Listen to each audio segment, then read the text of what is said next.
আসসালামু আলাইকুম। সবাই কেমন আছেন? আমি তো আলহামদুলিল্লাহ আল্লাহ পাকের অশেষ মেহেরবানিতে ভালো আছি। আপনারা কে কেমন আছেন কমেন্ট করে জানাতে পারেন। আর কে কোথা থেকে এই মুহূর্তে আমার ভিডিওটি দেখতেছেন আশা করি কমেন্ট করে জানালে আমার কাছে ভালো লাগবে।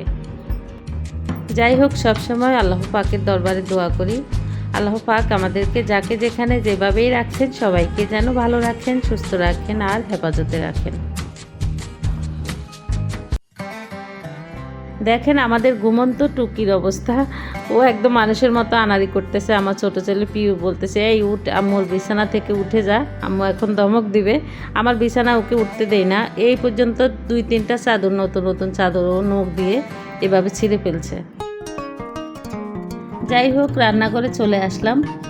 নিত্যদিনের যেই ঘরোয়া কাজ, রান্না তো করতেই হবে, রান্না ছাড়া গতি নেই। রান্নাঘরে আসতেই হবে, যত রকমের আরামায়েশের সুযোগ থাকে, যত কিছুই করে আমরা করি, ফাঁকিবাজি করি কত রকমের, কিন্তু রান্নাঘরে আসতেই হবে। রান্নাঘরে না আসলে উপায় নেই।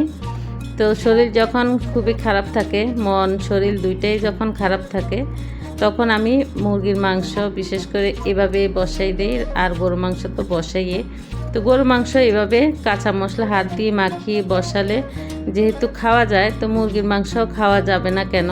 তো আমি মাঝে মধ্যে এইভাবেই মাংস বসাই।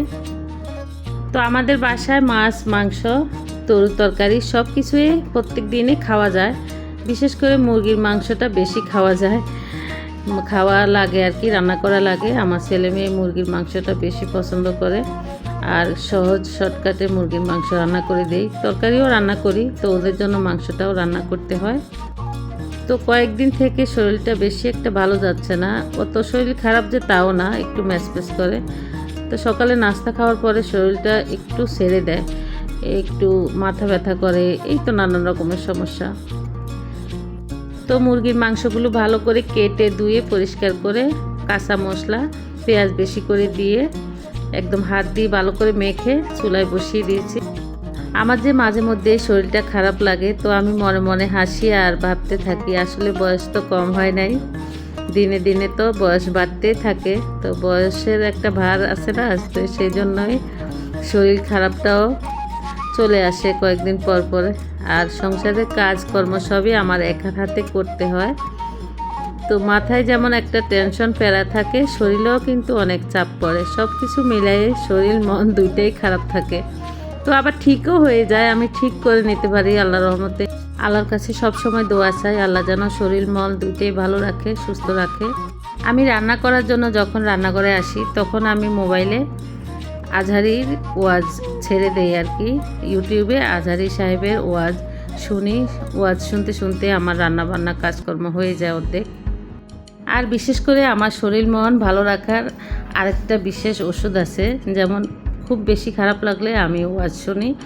ওয়াজ শুনতে শুনতে আমার মনটাও ভালো হয়ে যায়, শরীরটাও ভালো হয়ে যায়। এর মধ্যে একদম কড়া করে 1 কাপ চা খাই, তারপর আমার শরীরটা ভালো হয়ে যায়। রহম করার মালিক আল্লাহ, নিজের চেষ্টা করি যতক্ষণ ভালো থাকতে পারি আর কি। তো এই তো মুরগির মাংস খুব ভালো করে কষাবো, চুলায় বসিয়ে দিয়েছি। অল্প একটু জল দিব, বেশি জল দিব না, একটু মাখা মাখাই রাখবো। এমনিতে তো সংসারের একটা প্যারা মাথায় সবসময় থাকে, সংসারের কাজকর্ম, রান্নাবান্না, সবার মন জোগাই চলা, সবাইকে মন মতো খাবার রেডি করে দেওয়া। এরই মধ্যে আবার ইউটিউবিং করি, ইউটিউবে ভিডিও ছাড়া, ব্লগ ভিডিও করা, এগুলো রেডি করা, এডিট করা, এই তো এটা আরেকটা প্যারা মাথায়। আসলে এটা করতে আমাকে কেউ তো বাধ্য করে না, এটা আমার নিজের শখ থেকে করি, নিজের ইচ্ছা থেকে করি। এটা না করলে যে আমার চলবে না তা কিন্তু না, এটা আমার শখ আর একান্তই নিজের ইচ্ছা থেকে এগুলো করা। দেখি যতটুকু যা করতে পারি। এই তো যারা ব্লগ ভিডিও করেন আশা করি তারা বুঝতে পারবেন একটা ভিডিও রেডি করতে কত কষ্ট হয়। সেজন্য আমার চোখের সামনে যারই ব্লগ ভিডিও আসে, এই যে ঘরোয়া কাজকর্মের ভিডিওগুলো আমি মনোযোগ দিয়ে দেখি এবং পুরো ভিডিও দেখতে চেষ্টা করি, কেননা আমি বুঝি কত কষ্ট একটা ভিডিও রেডি করতে। এই তো আমগুলো সাজিয়ে নিয়েছি। আমের সিজনে এরকম আম টেবিলের উপরে না থাকলে কি ভালো লাগে দেখতে। আমি দুপুরে খাবারের জন্য যে মুরগির মাংস রান্না করছি ওখান থেকে বুকের মাংস কিছুটা মশলা দিয়ে মাখিয়ে ম্যারিনেট করে ফ্রিজে রেখে দিয়েছি। তো সন্ধ্যার আগে আর কি এগুলো এইভাবে শাসলিক করবো আর কি। এখানে কিছু ক্যাপসিকাম, কিছু মোটা করে পেঁয়াজ কেটে নিয়েছি আর মুরগির মাংস এভাবে কাঠিতে নিয়ে নিলাম। আর মশলা দিয়ে মাখিয়েছি আদা রসুন আর মুরগির মশলা দিয়েছি, সয়া সস দিয়েছি, লবণ দিলাম আর মরিচের গুঁড়া, বেশি করে মরিচের গুঁড়া দিয়েছি একটু ঝাল ঝাল হওয়ার জন্য, একটু টমেটো সস দিয়েছি। এই তো ঘরোয়া হাতের কাছে যে মশলাগুলি থাকে এগুলো দিয়ে এভাবে অল্প তেলের উপরে দিয়ে দিলাম।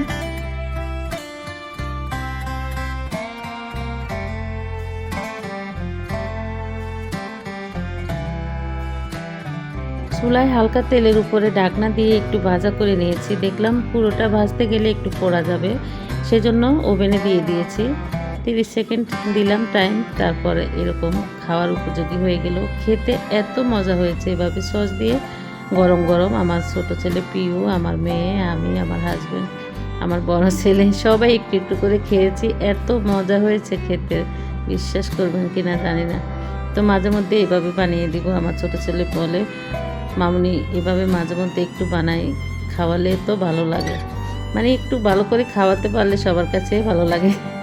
যাই হোক, আজকের মতো এখানে বিদায়। সবাই ভালো থাকবে, সুস্থ থাকবেন। আল্লাহ হাফেজ।